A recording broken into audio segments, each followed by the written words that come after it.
नमो ज्ञानेश्वरा नमो ज्ञानेश्वरा. निवृत्ती उदारा सोपानदेवा. मुक्ताबाई नमो त्रिभुवन पावनी. आद्यत्रय जननी देवांची जयांची केली या स्मरण. होय सकळ विद्यांचे अधिकरण. तेचे वंदो श्रीचरण श्री गुरूंचे. ते नमस्कारुणी आता. मज हृदयी सद्गुरू जेने तारिलो हा संसार पुरू. मनवनी विशेष अत्यादरू विवेकावरी.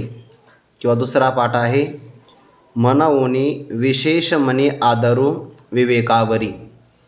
कैवल्य साम्राज्य चक्रवर्ती विश्वमाऊली ज्ञानोबाराय सकल ब्रह्मनिष्ठ गुरुजनांच्या परमकृपेने श्री भगवती ज्ञानेश्वरीच्या प्रथमाध्यायाचा आपण विचार करत असताना आतापर्यंत संपूर्ण विद्येची अधिष्ठात्री देवता किंवा सर्व प्रकारच्या विघ्नांचा नाश करणारी देवता भगवान श्री गणरायाला ज्ञानोबाराय नमन करतात. अर्थात तो गणपती साहित्यात्मक किंवा वाङ्मयी स्वरूपाचा आहे. आणि 20 ओव्यामध्ये ज्ञानोबाराय एक विशिष्ट प्रबंधाची रचना करून भगवान गणरायाचा आपल्यासमोर वर्णन करतात. यथामती त्या विषयाचा आपण विचार केलेला आहे. यानंतर अपूर्व वाणीचा विलास करणारी, एखाद्या व्यक्तिमत्वाच्या बुद्धीमध्ये विशेष प्रकारचं चातुर्य प्रगट करणारी आणि वाग्अर्थ म्हणजे वाणीचा विषय किंवा 14 विद्या आणि 64 कला यांची स्वामिनी असणारी श्री शारदा सरस्वती माता, तिलाही ज्ञानोबाराय एका ओवीतून नमस्कार किंवा नमन करतात. त्या शारदा मातेचा आणखीन एक ज्ञानोबाराय विशेष सांगतात, विश्वमोहिनी. या विश्वमोहिनी पदाचे काल आपण 3-4 अर्थ केले होते. पहिला अर्थ आहे की शारदा माता एक मायेचा अंश आहे आणि माया स्वाश्रय आणि स्वविषय असल्यामुळे संपूर्ण परमात्म स्वरूपाच्या नाही, पण परमात्म स्वरूपाच्या एकाच अंशावर राहून तेवढ्या भागाला ती आवृत्त करते. अर्थात या अर्थाने ती विश्वमोहिनी आहे.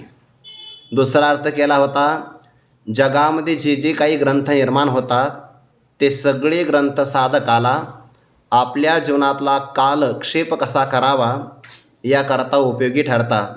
म्हणून तर आध्यात्मिक विश्वामध्ये प्रवेश करणाऱ्या साधकाने आपल्या जीवनातला वेळ कसा घालावा, तच्चिंतनम तत्कथनम अन्योन्यम तत्प्रबोधनम एतदेकपरत्वंच ब्रह्माभ्यासम विदुर्बुधाः. किंवा गुरुवाक्याचे मेळे नेणे वेळ.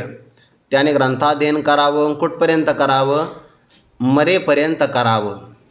म्हणून तर आपल्याकडे गुरुवर्य डॉक्टर बाबा एक श्लोक म्हणत असतात, यावत जीव त्रयो वंद्या वेदांत गुरुरीश्वराः. जोपर्यंत आपण जिवंत आहोत तोपर्यंत वेदांत शास्त्र, सद्गुरू देव आणि ईश्वराचं कायम आपण वंदन करावं. का बरं? प्रारंभी जीवनामध्ये बोध प्राप्त व्हावा याकरिता यांची सेवा अत्यावश्यक आहे. आणि बोध संपादन झाल्यानंतर जीवनमुक्तीचं विलक्षण सुख प्राप्त व्हावं याकरता ही सेवा अत्यावश्यकच आहे. आणि साधकाला अफाट असणारं जीवन समोर आहे आणि अनेक प्रकारचे आलंबनही त्याला त्रस्त करतात. अशा प्रसंगाला त्याने आधार कोणाचा घ्यावा तर तो सद्ग्रंथाचाच घ्यावा. कारण ग्रंथ हे त्याला चांगल्या प्रकारे मार्गदर्शन करतात किंवा आपण कुठं चुकतो आहे त्या चुकण्याचा मार्ग दाखविण्याकरता ग्रंथ एक प्रकारचा आरसाच आहे. अमृतची परिमृत्यू कारुण्याचा किंवा शब्दाचं महत्त्व सांगत असताना अमृतानुभवामध्ये हा विषय आलेला आहे बघा. किंबहुना शब्दो स्मरणदानी प्रसिद्धो अमृतची हा अमृताचा विशदो आरसा नव्हे. अमृत असणाऱ्या परमात्म्याला विशद करून सांगणारा आरसा नाही का? अर्थात आहेच. म्हणून या सगळ्या जगामध्ये आध्यात्मिक विश्वात जे जे काही ग्रंथ निर्माण होतात त्या ग्रंथाच्या रूपाने साधकाला किंवा साधकाच्या चित्तवृत्तीला आपल्याकडे जे आकृष्ट करते या अर्थाने ती विश्वमोहिनी आहे सरस्वती माता. आणि तिसरा अर्थ असा होतो, ज्या ज्या साधकाला आपला मोह निवृत्त करायचा असेल त्याने सरस्वती मातेला शरण जावं. सामां पातु सरस्वती भगवती निशेष जाड्या पहा. या सरस्वती मातेनं जी भगवती आहे निश्शेष प्रकारे जाड्य म्हणजे अज्ञानाचा अंधकार तिने अपहरण करावं अशी प्रार्थना केली की ती मोहम नयती, मोहाला घेऊन जाते. या अर्थाने सुद्धा ती विश्वमोहिनी आहे. तिला नमस्कार केला एका वहीमधून. आणि पुढे मग ज्ञानोबारायांचा एक आवडता विषय आला. ज्ञानोबारायांचं आवडतं दैवत आहे आणि त्या दैवताचं जवळपास ज्ञानोबाराय या प्रारंभाला 6 ओव्यामध्ये चिंतन करतात. पण या 6 जरी ओव्या असेल तर सद्गुरूंच्या विषयी असणारा पूर्ण भाव ज्ञानोबाराय त्यातून प्रगट करतात. कधी ज्ञानोबाराय सूत्र रूपाने बोलतात, तर कधी भाष्य रूपाने, कधी वार्तिक रूपाने, किंवा कधी ज्ञानोबाराय व्यास पद्धतीनं बोलतात, तर कधी कधी ज्ञानोबाराय त्याचा विस्तारही करतात. आता इथे 6 ओव्यामध्ये सद्गुरूंच्या विषयी आपली भावना प्रगट केली. पण विस्तार जर पाहायचा असेल तर स्वतंत्र 13व्या अध्यायामध्ये जे आचार्योपासनम नावाचं पद आलं आहे की नाही, जवळपास त्यामध्ये 100ला थोड्या 2-4 ओव्या कमी असतील बहुतेक. जवळपास तो शतकोटी प्रविस्तरम असा ज्ञानोबारायांचा प्रबंध म्हणायला काही हरकत नाही. आणि काय भक्ती असावी सद्गुरुदेवाच्या विषयी सगळा विस्तार तिथं आलेला आहे. तो मुळातच पाहून घेण्यासारखा आहे. ज्ञानोबाराय या प्रारंभाला म्हणतात, मज हृदयी सद्गुरू जेने तारिलो हा संसार पुरू, मनवुनी विशेष अत्यादुर विवेकावरी. अनादी कालापासून अनंत जन्मामध्ये जीवाने आतापर्यंत किती वेळा प्रवास केला काही सांगता येत नाही. हा त्याचा असणारा प्रवास जर खंडित करायचा असेल, पाठीमागे लागलेलं जे काही जन्म आणि मरणाचा प्रवास आहे, शास्त्रामध्ये त्याची व्याख्या संसार अशी केली आहे. संसारातला लौकिक अर्थ इथे ज्ञानेश्वरीला अपेक्षित नाही. संसार शब्दाचा योगिक अर्थ किंवा संसार शब्दाचा रूढ अर्थ हे दोन्ही अर्थ आपल्याला अपेक्षित आहे.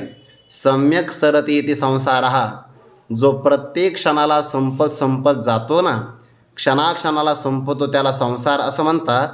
आणि संसार शब्दाचा परमार्थाच्या विश्वामध्ये एक रूढ अर्थ आहे, जन्म आणि मरणाची जी अनिष्ट परंपरा त्याला संसार असं म्हणतात. पुनरपि जननम पुनरपि मरणम पुनरपि जननी जठरे शयनम इह संसारे असा एक अर्थ आहे. किंवा ज्ञानोबाराय म्हणतात, देहाच्या बरोबर आपला जन्म होतो आणि देहाच्या नाशाबरोबर आपला नाश होतो. असा देहाचा जन्म आणि मरणाचा आरोप आपल्या स्वरूपावर करून घेणं आणि त्याला सत्य मानणं या भ्रमाला संसार म्हणतात.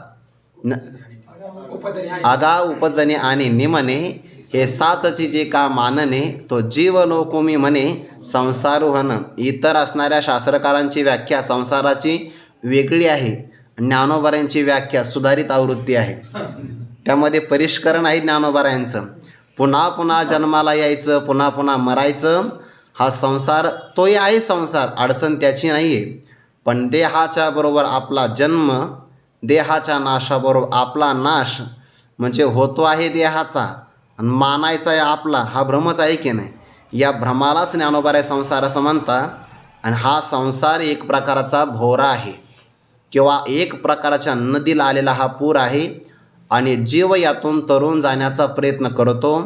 ज्ञानोबारायांनी जवळपास 7व्या अध्यायामध्ये 9 प्रकारचे दृष्टांत आपल्या समोर दिले आहे. ज्ञानोबाराय म्हणतात, असं जर घडेल तर जीवाला स्वसामर्थ्याने या संसारातून तरुण जाता येईल. कसं घडेल म्हणे, का अपत्यशिळा व्याधी आकळे साधूशी दुर्जनाची बुद्धी, की रागी सांडी सिद्धी आली साती, जरी चोरा सवा दाटे अथवा मिनागळ घोटे, ना तरी भेडा उलटे विवसी जरी, पाडस वागुर करांडी का मुंगी मीरू ओलांडी, तरी मायेची पैलथळी देखती जीव. 3 ओव्यामध्ये 8 दृष्टांत ज्ञानोबारांचा आणखीन एक देतो. म्हणून गा पंडुसुता जैसे सकामान जिनवेची वनिता, तेवी मायामय हे सरिता न तरवे जीवा. तिथं माया नदी म्हटलं, पण त्याचा अर्थ हाच आहे की पुन्हा पुन्हा जन्माला यायचं आणि पुन्हा पुन्हा मरायचं. अपत्य करणं हे ज्याचा स्वभाव झाला आहे, त्याचा व्याधी कधी ताब्यात राहत नसतो बघा. किंवा साधू पुरुषाला दुर्जनाची बुद्धी कधीच कळत नाही.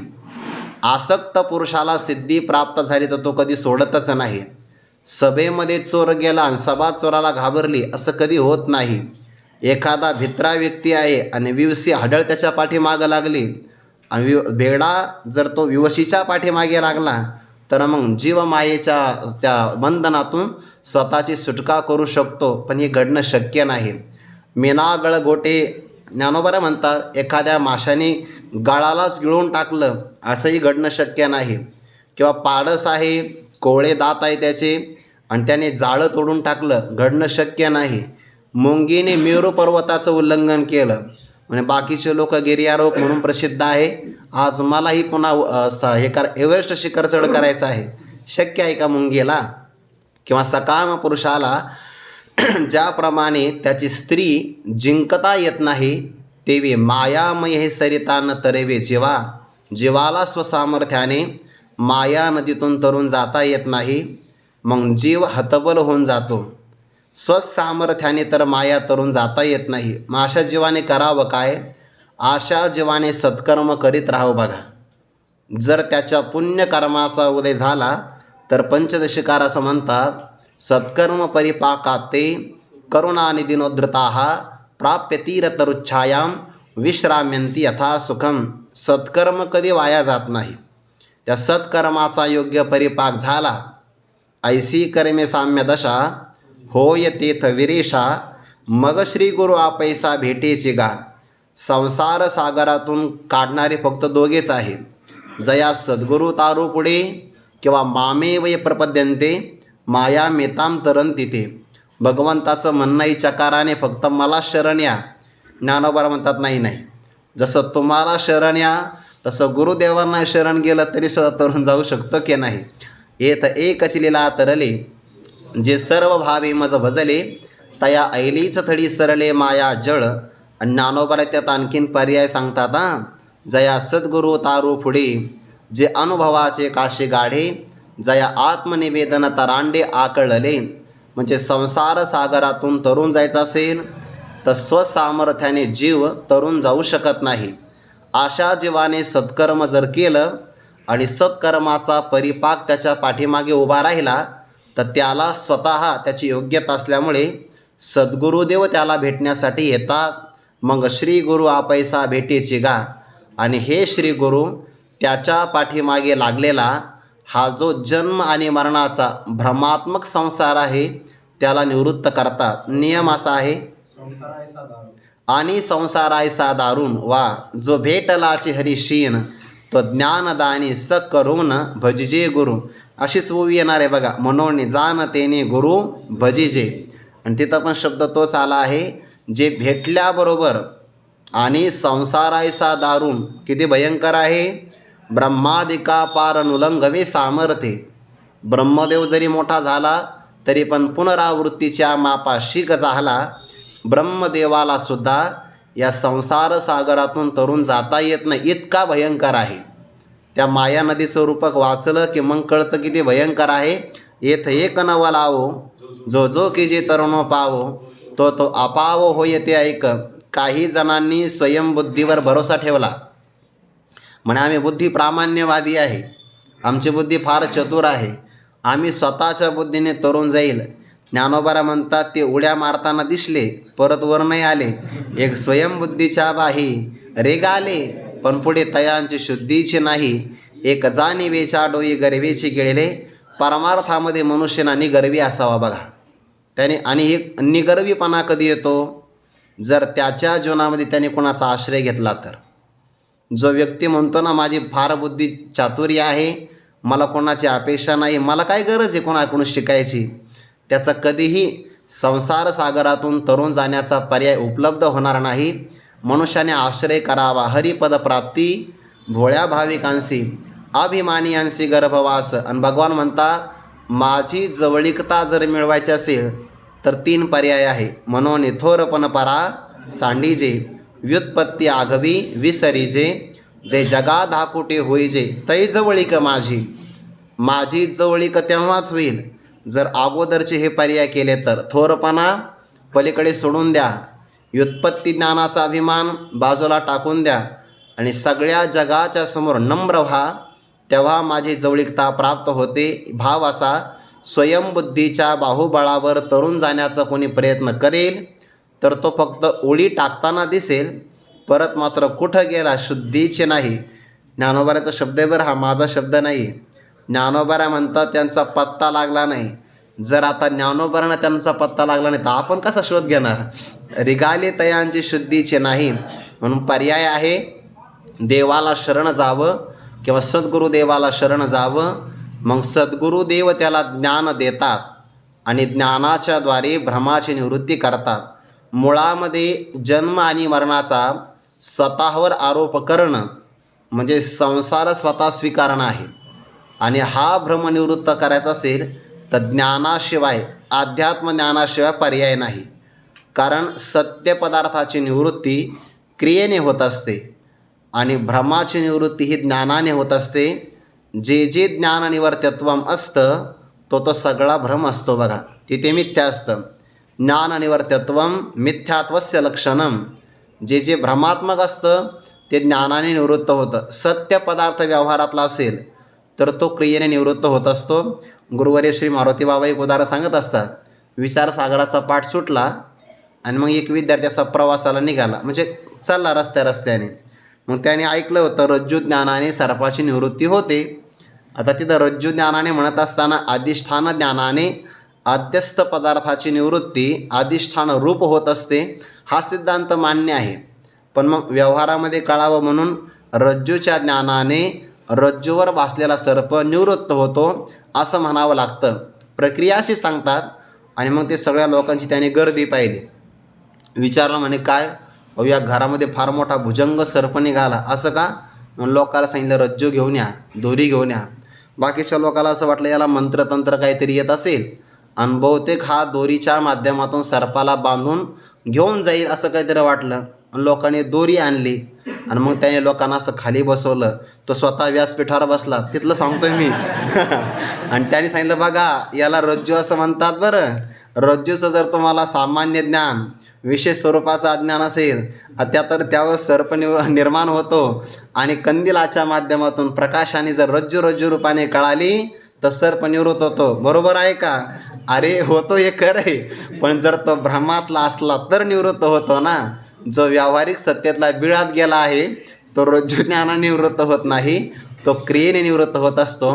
ज्या अर्थी संसार हा भ्रम आहे याचा अर्थ तो क्रियेने निवृत्त होणार नाही, झाला तर अध्यात्म ज्ञानानेच निवृत्त होईल. म्हणून संसारायसा दारून जो भेटलाची हरी, दीर्घ तो शब्द क्रियापदी अर्थाने रस्व हरी नाही आहे, ते देवाचं नाव होईल. भेटलाची हरी दीर्घ शब्द आहे, क्रियापद आहे.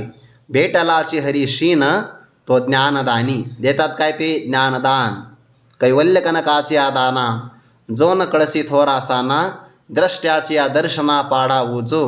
कैवल्य कनकाचं दान देतात ज्ञानदानी. ज्ञानदानामध्ये ते दातृत्वाने संपन्न आहे आणि करुणायुक्त आहे. पुन्हा सकरुण या ज्ञानदानी पदामध्ये पण करुणा आली बघा, आणि सकरुण शब्दामध्ये सुद्धा करुणा दयाच आलेली आहे. पण ज्ञानदान म्हणत असताना श्रोत्रियता आणि ब्रह्मनिष्ठता घ्या आणि सकरुण शब्दातून कृपाळूपणा घ्या. अशा गुरुदेवांचं त्यांनी भजन करावं. मला एक बारकावा या ओळीतला सांगायचा आहे. संसार हा पूर आहे आणि या पुरातून तरून जायचं असेल तर ज्ञानोबारा म्हणतात मी तरलो असा अर्थ नाही आहे. एका अभंगामध्ये आहे ज्ञानदेव म्हणे तरलो, पण केव्हा? आता उद्धरलो गुरुकृपे तरलो. तिथं पण हे सांगायचं आहे. म्हणजे मनुष्याला संसारातून आपण तरलो आहे, मी तरलो असा जर म्हणत असेल तर अभिमानाची शक्यता आहे.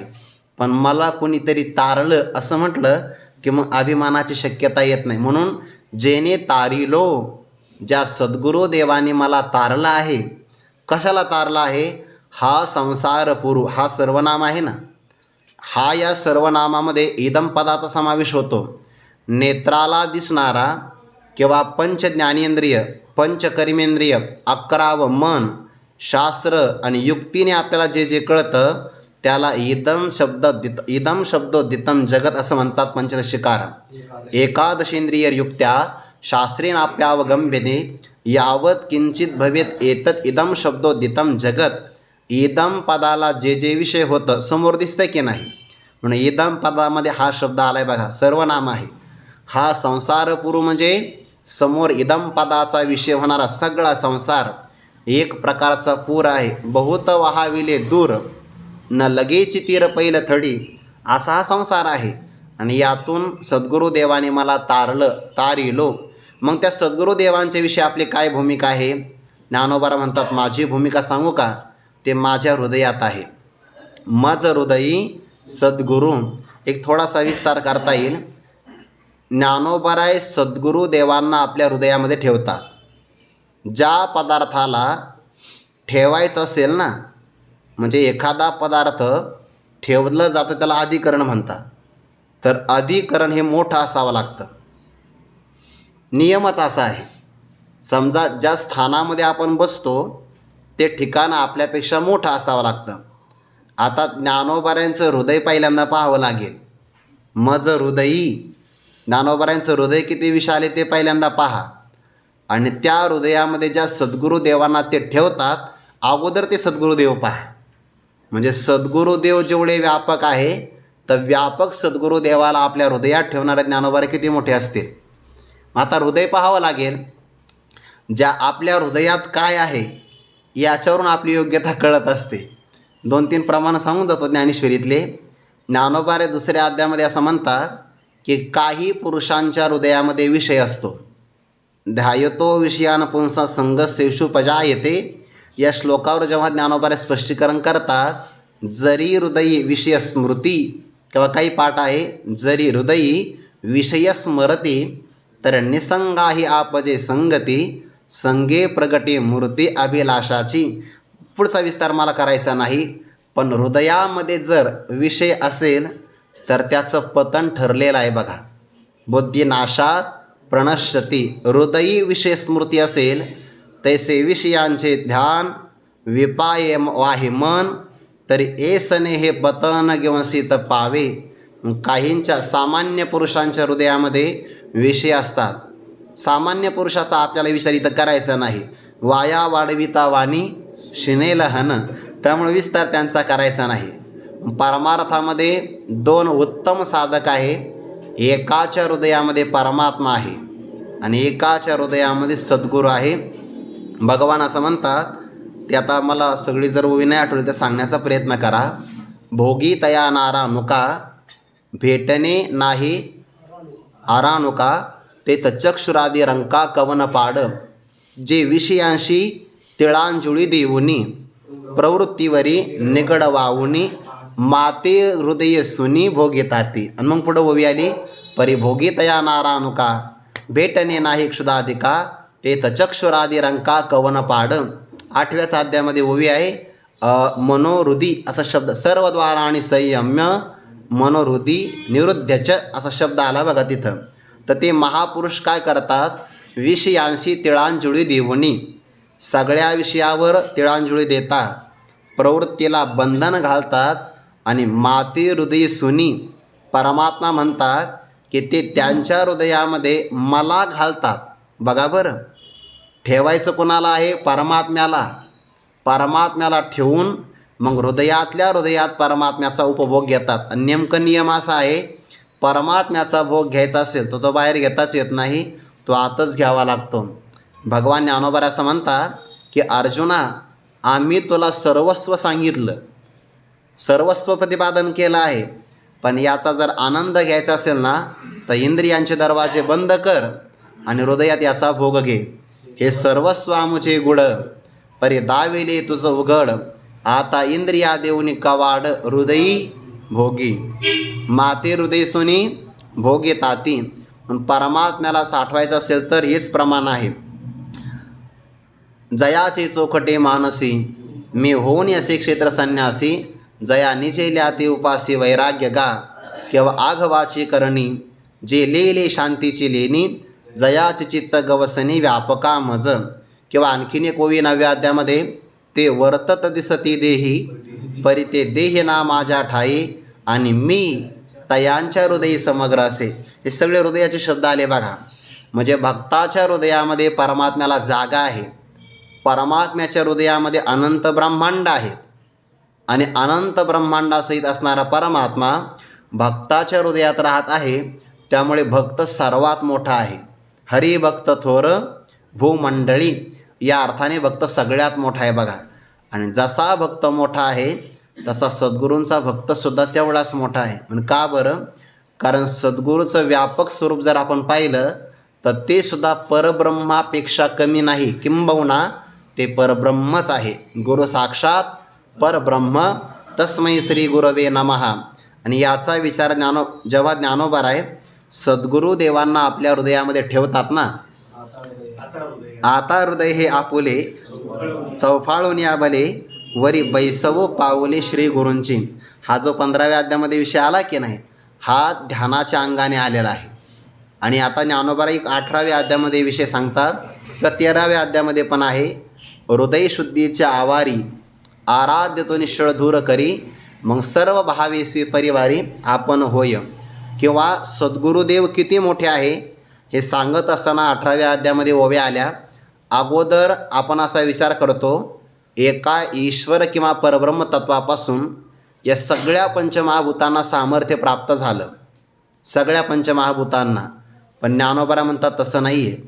पंचमहाभूतांना जे सामर्थ्य प्राप्त झालं ते माझ्या सद्गुरुदेवामुळेच प्राप्त झालं आहे. आणि पृथ्वी जयाची क्षमा नो बगे सावर जंगमा जयाचेने अमृते चंद्रमा निववी जग जयाचेने अंगे असिके तेज लाहोनी अर्के अंधाराचे सावाईके लोटीजत आहे. समुद्रा जयाचे तोय तोया जयाचे माधुर्य माधुर्या सौंदर्य जयाचेनी पवना जयाचे बळ आकाश जेने पगळ ज्ञान जेने उज्ज्वल चक्रवर्ती वेद ज्यांच्यामुळे बोलतात वेद जेने सुभास सुख जेने सोल्लास हे असो रूपस विश्व जेने हे संपूर्ण विश्व ज्यांच्या अधिष्ठानामुळे रूपवान झालेला आहे. असं आहे तरी कोण बरं? तो सर्वोपकारी समर्थू सद्गुरू श्री निवृत्तीनाथू. ते सर्वारूपकार करणारे समर्थ असणारे निवृत्तीनाथ आहे. आणि ज्ञानोबा म्हणतात राहाटत असे मजही आतरी गोनिया. ते सद्गुरुदेव ते सुद्धा माझ्या हृदयामध्ये राहत आहे. याचा अर्थ व्यापक तत्व सगळ्या पंचमहाभूताला सामर्थ्य प्रदान करतं आणि त्या सद्गुरुदेवांना आपल्या हृदयामध्ये साठवून ठेवण्याची क्षमता ज्ञानोबा यांची आहे. सद्गुरू निवृत्तीनाथ महाराज एवढे मोठे असतील तर त्यांना हृदयामध्ये साठवणारे ज्ञानोबा किती मोठे असतील? मज हृदयी सद्गुरू एवढे ज्ञानोबा व्यापक आहे. मग आपण जर परमात्म्याला हृदयामध्ये साठवलं तर परमात्मा म्हणतात मीही भक्ताला माझ्या हृदयामध्ये साठवतो. मग म्हणे जाण तया भक्ताचे लक्षण जया मी अंतकरण बैसव घाली. देवाला आपण विचारलं की भक्तांनी तुम्हाला हृदयामध्ये साठवलेलं आहे, मग तुम्ही भक्ताला कुठं साठवतात? कुठे म्हणजे दुसरी कोणती जागा यापेक्षा चांगली जागा फक्त एकच आहे, अंतकरणाची. मी माझं अंतकरण त्या भक्ताला बसण्याकरता आसन देतो. मग म्हणे जाण तया भक्ताचे लक्षण जया मी देवाने म्हणावं बरं हे जया मी अंतकरण बैसो घाली. त्या भक्ताला बैसो म्हणजे बैठक, बसण्याकरता आसन म्हणून मी माझा हात पुढं करत नाही, मी त्याला बसण्याकरता माझं हृदय देऊन टाकतो. किती व्यापकता आहे भक्ताच्या बाबतीमध्ये. म्हणून तर भगवान म्हणतात ना की तयाचे टाच धरू हृदयी आम्ही मनोनी गा नमस्कारू तया ते माथा मुकुट करू तयाचे टाच धरू हृदयी आम्ही. जसं अन्योन्य लक्षण आहे की नाही, म्हणजे भक्तांनी देवाला साठवावं, देवाने भक्ताला साठवावं. तसं याही प्रसंगामध्ये अजोनी पावलाची मुद्रा मी हृदयी वाहे गा सुभद्रा जे आपुल्या दैव समुद्रा जतने लागी. म्हणून तर आग्रह करत असतो अजोनी पावलाची मुद्रा मी हृदयी वाहे गा सुभद्रा. माझ्या हृदयामध्ये परमात्म्याला मी साठवून ठेवतो. हे जसं भक्ताचं लक्षण आहे आणि देवाचं लक्षण आहे तसं इथं सद्गुरू भक्ताचं लक्षण आहे. तो सर्वोपकारी समर्थू सद्गुरू श्री निवृत्तीनाथ राहट तसे मज ह्या आतरी गोनिया. आणि या सगळ्या व्यापक तत्वाला मी माझ्या हृदयामध्ये साठवून ठेवतो. सगळ्यात चांगलं काय असेल तर आपलं हृदय आहे. हृदय शब्दाचे 2 अर्थ आहे बघा, शब्दकोशामध्ये आलेले. वेगवेगळ्या शब्दकोशामध्ये 2 अर्थ आले. ह्रियते विषयैहि इति, म्हणजे विषयांच्याद्वारे जे आकर्षिलं जातं त्याला हृदय किंवा मन असं म्हणतात. हा झाला पहिला अर्थ. आणि उपनिषदामध्ये असा अर्थ आला की परब्रह्म परमात्मा हृदी अयम तस्मात् हृदयम. हा परमात्मा हृदी म्हणजे अंतकरण सत्वगुणाचं कार्य असल्यामुळे हृदी सप्तमी घेतली आहे. हृदी अयम हा परमात्मा हृदयातच व्यक्त होतो म्हणून त्याला हृदयम किंवा अंतकरणम असं म्हणतात. कारण तैसा हृदयामध्ये मिरामू असता सर्व सुखाचा आराम. पण मग जाऊ द्या की भ्रांतासी कामू विषयावरी, भ्रांत पुरुषाला ते लक्षात येत नाही. पण परमात्मा हृदयामध्ये अभिव्यक्त होतो. एरवी सर्वांच्या हृदय देशी. तुम्हाला सगळ्यांना हृदयापासून नमस्कार करतो. सगळे हृदयाच्याच ओवे आहे. एरे सर्वांच्या हृदय देशी मी अमुका आहे ऐसी जे बुद्धिस्फुरी अहर्निशी ते वस्तुगामी. सर्वात महत्त्वाचं काय असेल तर हृदय बघा. म्हणून हृदयाला जपलं पाहिजे. हा ते पुढे येणार आहे. कृपा सांग अलिंगन कृपा सांगत असताना भगवंताचं हृदय आणि भक्तराज अर्जुनाचं हृदय एकभूत झालं की मग हृदय एक झाले. ये हृदयीचे ते हृदय घातले द्वैतन मुडिता केले आपण ऐसे अर्जुना. सगळ्यात महत्त्वाचं इंद्रिय हृदय अंतकरण आहे. कारण ते सगळ्या पंचमहाभूतांच्या मिलित सत्वांशाचं कार्य आहे. एका पंचमहाभूताच्या एका सत्वगुणापासून एक इंद्रिय झालं. जसं की आकाशापासून श्रवणेंद्रिय, वायूपासून त्वगेंद्रिय, तेजापासून पुन्हा नेत्रेंद्रिय, जलापासून रसनेंद्रिय आणि पृथ्वीच्या सत्वगुणापासून घ्राणेंद्रिय. म्हणजे एका पंचमहाभूतापैकी एका महाभूतापासून त्यांच्या सत्वांशापासून एक ज्ञानेंद्रिय तयार झालं. पण पंचही महाभूतांचा सत्वगुण एकत्र केला की एक अंतकरण तयार होतं. म्हणून ते स्वच्छ आहे. सत्वगुणापासून झालं आणि मग अशा स्वच्छ अंतकरणामध्ये ठेवावं काय हेही कळायला पाहिजे की नाही. नाशिवंत विषय ठेवावा तर तो अडाणीपणा होईल. म्हणून अशा अंतकरणामध्ये दोनच फक्त वस्तू ठेवाव्या. एकतर परमात्मा नाहीतर मग सद्गुरुदेव. बाकी हृदयामध्ये कुणालाही जागा दिली आणि जर तुम्ही त्याला प्रिय म्हणून स्वीकारलं तर पंचदशिकारांचा सिद्धांत आहे प्रियम त्वाम रोत्स्यती. ज्याच्यावर तुम्ही प्रेम कराल तो प्रिय विषय तुम्हाला नक्की रडवेल. एकतर प्रिय विषयाला सोडून तुम्हाला जावं लागेल किंवा प्रिय विषय तुम्हाला सोडून जाईल. रडणं ठरलेलंच आहे. म्हणून जागा हृदयामध्ये किती द्यावी कुणाला हे कळालं पाहिजे. आणि सगळ्यात महत्त्वाचा अवयव तोच आहे ना. माणसं म्हणतात बुवा त्यांनी माझं हृदय दुखवलं. तो दिलं कशाला? अरे इतकं सोपं आहे का ते देणं? कुणालाही जागा देऊ नये. त्याने माझं हृदय तोडलं म्हणे, माझं मन तोडलं, त्याने मन दुखावलं माझं. हल्लीच्या काळात त्याला काय म्हणतात, मी शब्द वापरू नये पण माणसं म्हणतात त्याने माझा युगो हर्ट केला असं म्हणतात की नाही. हो मला दुखवलं त्याने. अरे तू वेडा आहे की तू कोणाला अंतकरण देऊन बसला आहे. अंतकरणात जागा. ज्ञानोबाऱ्यांचा आदर्श घ्यावा आपण.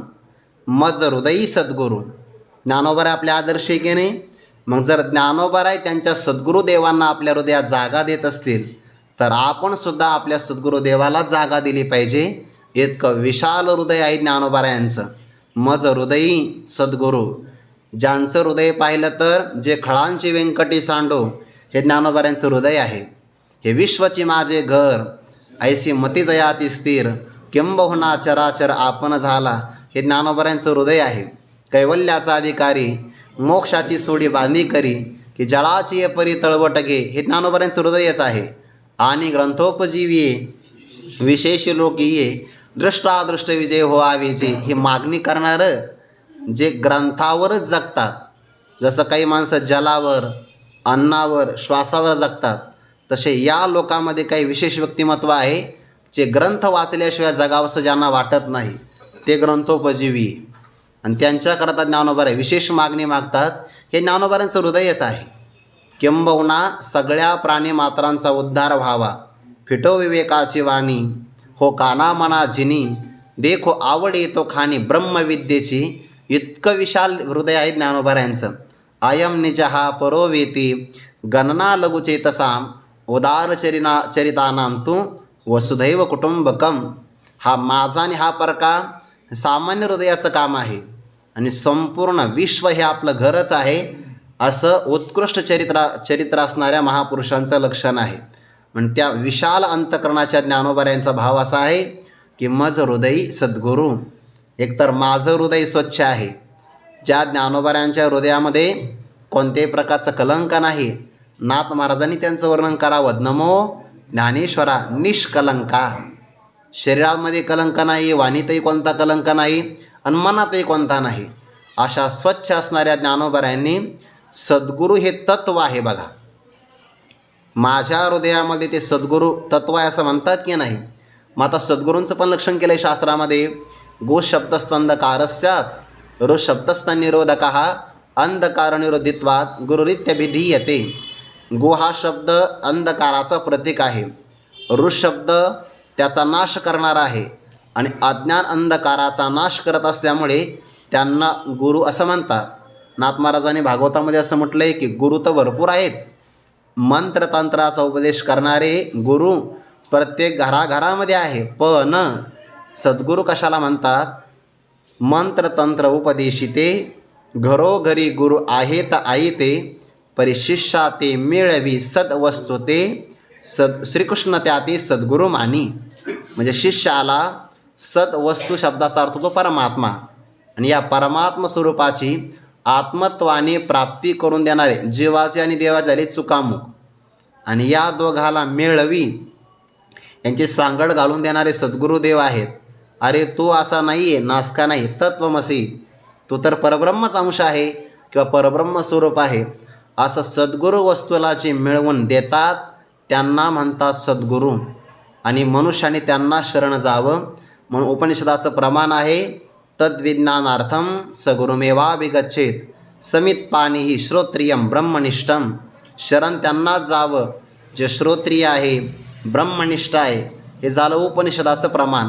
भागवतामध्ये पण असंच प्रमाण आहे. तस्मात् गुरुं प्रपद्येत जिज्ञासु श्रेय उत्तमं शाब्दे परिच निष्णातं ब्रह्मण्युपशमाश्रयम्. तस्मात् शब्द हा कारणवाचक आहे. बरं, पाठीमागे शब्द आला इह लोकामध्ये जीव सुखी होऊ शकत नाही म्हणून काही माणसं स्वर्गात जातात. स्वर्गात गेल्यानंतरही सुखी होत नाही म्हणजे जीवाला इह लोकात परलोकात सुख मिळत नाही. सुख मिळण्यासाठी तस्मात् गुरुं प्रपद्येत म्हणून त्याने गुरूंना शरण जावं. कोण आहे तो? जिज्ञासू असेल, त्याने आपलं उत्तम श्रेय प्राप्त करायचं असेल तर गुरूंची शरणागती करावी. मग ते कसे असावे? शाब्दे परीच निष्णातम. शब्द ब्रह्मात निष्णात आहे म्हणजे श्रोत्रिय आहे. आणि परे निष्णातम म्हणजे ब्रह्मनिष्ठ आहे किंवा ब्रह्मस्वरूपाच्या ठिकाणी ज्यांच्या अंतःकरणाची वृत्ती एक क्षणभरसुद्धा व्यवहाराला विषय करत नाही अशा महापुरुषांना शरण जावं. आणि तेच आपल्याला मग सद्वस्तूची प्राप्ती करून देतात. त्या लक्षण संग्रहामध्ये श्री गुरु शब्दाचे गूढ अर्थ आला आहे बघा. श्री शब्दाचा अर्थ होतो लक्ष्मी आणि गुरु शब्दाचा आपण आत्ताच अर्थ पाहिला अज्ञान अंधकाराला नष्ट करणारा सूर्य. त्यांना गुरु असं म्हणतात. मग अशा गुरूंच्या ठिकाणी लक्ष्मी असेल तर कोणती लक्ष्मी आहे? तर त्या लक्षण संग्रहामध्ये लक्षण असं आलं आहे की मोक्ष लक्ष्मी लक्षण लक्षितः. मोक्ष नावाची लक्ष्मी या लक्षणाने जे संपन्न आहेत त्यांना म्हणतात श्री गुरु. आणि ते सद्वस्तूची प्राप्ती करून देतात म्हणून सद्गुरुदेव आहेत. म्हणजे ज्ञानोबऱ्यांचं हृदय एवढं व्यापक आहे तर ज्ञानोबऱ्यांचा हा आपण आदर्श घेतला पाहिजे की आमच्या हृदयामध्ये आम्ही जागा त्यांनाच देणार आहे. मज हृदयी सद्गुरू जेने तारिलो हा संसार पुरू. आणि मग सद्गुरू हे तत्व आहे. गुरु साक्षात परब्रह्म किंवा उघडे परब्रह्म सद्गुरूची मूर्ती. साक्षात गुरूंची मूर्ती आहे म्हणजे परब्रह्माची मूर्ती गुरुदेव आहे. आता आपलं जे अंतःकरण आहे ना सत्वगुणाचं प्रक्रिया सांगता येईल आपल्याला. संसार सागरातून तरण्याचं आणि गुरुदेव हृदयामध्ये राहण्याचं काय कार्यकारण भावसंबंध आहे. तर नियम असा आहे आपलं हृदय म्हणजे ज्ञानोबा इथं म्हणतात सगळ्यांचंच हृदय हे सत्वगुणाचं कार्य आहे. सत्वगुण स्वच्छ असल्यामुळे ते चैतन्याचं प्रतिबिंब ग्रहण करू शकतं. सद्गुरुदेव आहे परब्रह्म आणि हृदय शब्दातून घ्यायचं आहे शुद्ध अंतःकरण. शुद्ध अंतःकरणामध्ये सद्गुरुदेव परब्रह्म रूपाने अभिव्यक्त झाले की त्यालाच विशेष ज्ञान असं म्हणतात. आणि विशेष ज्ञानच विशेष प्रकारच्या भ्रमाला निवृत्त करतात. म्हणजे सद्गुरुदेव अंतःकरणामध्ये अहम ब्रह्मास्मी या रूपाने प्रगट झाले तर ते अज्ञानाचा नाश करतात आणि अज्ञानाचा नाश झाला की संसार हे अज्ञानाचं कार्य आहे. कारणाचा नाश झाला की कार्याचा आपोआप नाश होऊ शकतो आणि होतच असतो. म्हणून याला कारणासहित कार्याची किंवा कारणाची आत्यंतिक निवृत्ती असं म्हणतात की नाही. मग आपल्या हृदयामध्ये तत्वरूपाने ज्ञानरूपाने सद्गुरुदेव जर अभिव्यक्त झाले, सामान्य रूपाने तर आहेच, पण विशेष रूपाने अभिव्यक्त झाले तर मग असं होतं, मोटके गुरुमुखे उदय जत दिशे आणि हृदयी स्वयंभची असे प्रत्यक्ष भाव लागे तैसे अपैसयाची. म्हणून हृदयामध्ये सद्गुरुदेवांचा विशेष आविष्कार जर झाला ब्रह्मज्ञानाच्या रूपाने, तर ते ब्रह्मज्ञान अज्ञानाला नाहीसच करतं आणि अज्ञान कार्याला बाधितच करतं. म्हणून मज हृदयी सद्गुरू जेने तारिलो हा संसार पुरू मनवनी. या कारणामुळे विशेष अत्यादुर विवेकावरी माझा तर विशेष प्रकाराचा या विवेक नावाच्या साधनावर अत्यादर आहे, अतिशय आदर आहे, किंवा विशेष म्हणे आदरू विवेकावरी. आता सद्गुरुदेव जर ज्ञानरूपाने अभिव्यक्त झाले तरी संसाराची निवृत्ती आहे. आणि तुम्ही जी ओवी सांगितली की नाही, आता हृदय आपुले चौफाळून आभले वरी बैसव पावली श्री गुरूंची, ती मानसपूजा आहे. त्या मानसपूजेचा जरी विचार केला तो ध्यानाचा विषय आहे. मग सद्गुरू ज्ञानरूपाने अभिव्यक्त झाले तरी संसाराचं उल्लंघनच आहे. आणि सद्गुरुदेव ध्यानाच्या रूपाने अभिव्यक्त झाले मनामध्ये तरीसुद्धा संसाराचं उल्लंघनच आहे. मग ती पूजा करायची आहे. आता हृदय आपुले चौफाळून आभले वरी बैसव पावली श्री गुरूंची. मग ती पूजा करता करता कशी पूजा करायची? ज्ञानोबा म्हणतात, माझी तनु आणि प्राण या पाऊ आले व श्री गुरुचरण करो भोग मोक्ष निंबलोन पाया तया या श्री गुरुचरण सेवा हो पात्र तया दैवा जे सकळा अर्थ मिळावा पाठू बांधे. ती सगळी पूजा आहे ना पहिल्यापासून पाहण्यासारखी आहे. मग ती पूजा करायची कशी? त्यामध्ये फुलं कोणते अर्पण करायचे, दीप कोणता प्रज्वलित करायचा, धूप कोणता जाळायचा, सगळं आलंय बघा तिथं.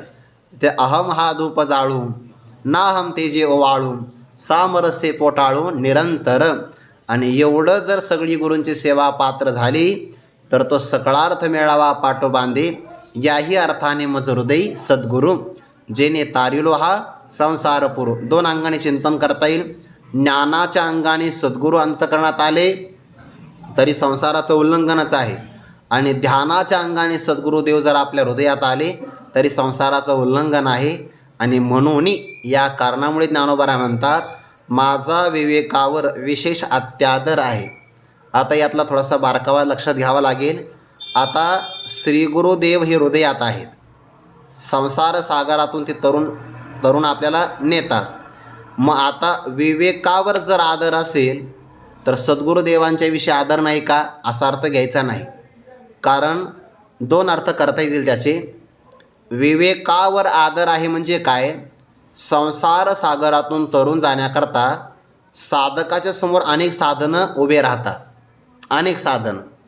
मग आता कोणते साधनं स्वीकार करावे याच्या बाबतीमध्ये त्याला संभ्रम निर्माण होतो की आधार कोणाचा घ्यावा. पुढे जाऊन सांगू का? पुढे जाऊन सांगतो. साधनं सोडून द्या. संसार सागरातून तरुण जाण्याकरता आपल्यासमोर देव उभे आहेत. देव आपल्याला म्हणतात, मी तुम्हाला तारून नेतो. आणि दुसरीकडे सद्गुरू निवृत्तीनाथ महाराज उभे आहेत. आता आपल्याला विवेकच करावा लागेल की नाही, निवडच करावी लागेल की नाही. मग ज्ञानोबा म्हणतात, माझ्या विवेकाने देवाची नाही निवृत्ती देवांची निवड केली आहे. मग ज्या विवेकामुळे निवृत्तीनाथांची मला निवड करता आली त्या विवेकावर माझा विशेष आदर आहे. विवेकावरी विशेष अत्यादरू. आणि त्यामुळे मज हृदयी सद्गुरू जेने तारिलो हा संसार पुरू. हा अर्थ त्यांच्या कृपेने लागला. मी काय असा विचार करून आलो नव्हतो. हा ज्ञानोबा यांच्या कृपेमुळे अर्थ लागला. हा गुरु गोविंद दोऊ खडे के लागो पाव बलिहारी गुरुदेव की जिने गोविंद दियो बताव. वा, गुरु आणि गोविंद दोन्ही समोर आहे आमच्या. कोणाच्या पाया पडावं प्रश्न पडला की नाही, पण बलवान आहे गुरुदेव. म्हणून ज्यांनी परमात्म्याचं दर्शन करून दिलं आहे म्हणून त्या गुरुदेवांचा मी स्वीकार केला. मग ज्या माझ्या बुद्धीच्या विवेकामुळे मला गुरुदेवांची निवड करता आली ना, त्या विवेकावर माझा विशेष अत्यादर आहे की ज्यांच्यामुळे मला गुरूंची प्राप्ती झाली, हा एक अर्थ. आणि दुसरा अर्थ जो की 18व्या अध्यायामध्ये आलेला आहे, तैसा वैराग्य लाभ झाला वरी सद्गुरूही भेटला, जीवी अंकुर फुटला विवेकाचा, तेने ब्रह्म एकाथी एर आघवीची भ्रांती, हेही प्रतिती गाडी केली, हेही किर प्रतिती गाडी केली. म्हणजे मला वैराग्याचा, साधकाला वैराग्याचा लाभ झाला की सद्गुरुदेवांचं दर्शन होतं, वैराग्य लाभ झाला आणि वरी श्रीगुरूही भेटला.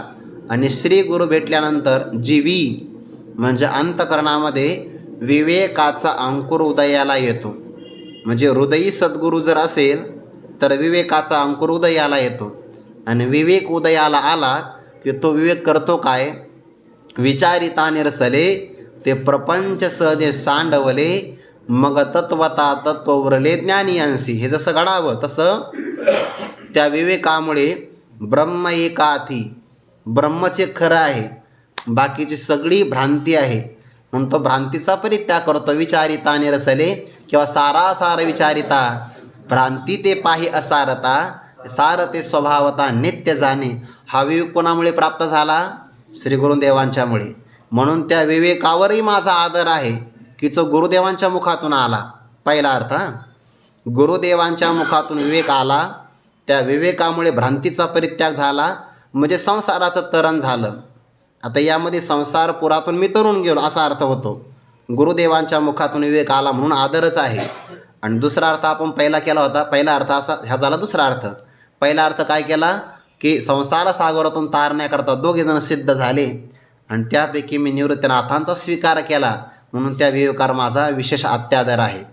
आणि नियम असा आहे, सद्गुरुदेव जर आपल्या हृदयात आले तर ते साधकाला साधक ठेवत नाही, साधकांचे सिद्ध झाले म्हणून तो ब्रह्म होतो. आणि नियम असा आहे, ब्रह्मवेद ब्रह्मैव भवती, ब्रह्मस्वरूपाला जाणणारा ब्रह्मस्वरूपच होतो. ब्रह्मणो नास्ति जन्मातः पुनरेशन जायते. आणि परब्रह्माला जन्म नाही म्हणून परब्रह्माला जाणणाराही जन्माला येत नाही. नस पुनरावर्तते, नस पुनरावर्तते. आणि यालाच म्हणतात मज हृदयी सद्गुरू, जेने तारिलो हा संसार पुरू, मनोनी विशेषे अत्यादरू विवेकावरी. त्या विवेकावर आमचा विशेष अत्यादर आहे. विवेक असेल तर मनुष्याला सार घेता येतं आणि असाराचा परित्याग करता येतो. म्हणून जीवनामध्ये स्वीकार काय करावा याचंही मार्गदर्शन आहे. आणि आणखीन थोडासा बारकावा सांगू का यातला, ज्ञानोबाराय ज्ञानेश्वरी ग्रंथाचं हे ग्रंथ प्रबंध रचना करतात की नाही, हा प्रबंध सामान्य भूमिकेतून तयार नाही झाला. जे ज्ञानोबाराय म्हणतात, मी संसार सागरातून तारलो गुरुदेवाच्या कृपेने, मी स्वतः तरल्यानंतर मग ग्रंथाची रचना करत आहे. जेने तारिलो हा संसार पुरू, आणि मग पुढे ग्रंथाची रचना आहे की नाही. वास्तविक ही भूमिका त्यांची ग्रंथ कर्तृत्व संबंधाने, आपण हा भाव लावू शकत नाही की ते अगोदर तरले का न तरले, ही भूमिका घ्यायची नाही. मला त्यातला फक्त भाव सांगायचा आहे की संसार सागरातून गुरुकृपेतून तरुण गेलेले ज्ञानोबाराय मग ग्रंथाची रचना करत असतील तर ग्रंथ वाचणारे का तरुण जाणार नाही. हा मोठा आशीर्वाद आहे या ग्रंथाचा. मज हृदयी सद्गुरू, जेने तारिलो हा संसार पुरू, मनोनी विशेष अत्यादरू विवेकावरी. त्या विवेकावर माझा विशेष रूपाने अतिशय आदर आहे, अतिशय प्रेम आहे. आणि त्या प्रेमाचं प्रगटीकरण ज्ञानोबा या ओळीतून करतात. आता सद्गुरूंची कृपा प्राप्त झाली तर काय काय गोष्टी घडू शकतात किंवा मला काय लाभ प्राप्त झाला असा विचार येणार आहे. ते चिंतन आपण आज नाही, आता उद्या करू. पुंडलिक वरदारी विठ्ठल श्री ज्ञानदेव तुकाराम माऊली ज्ञानेश्वर महाराज की जय. जगद्गुरु तुकाराम महाराज की जय. सद्गुरु जोग महाराज की जय.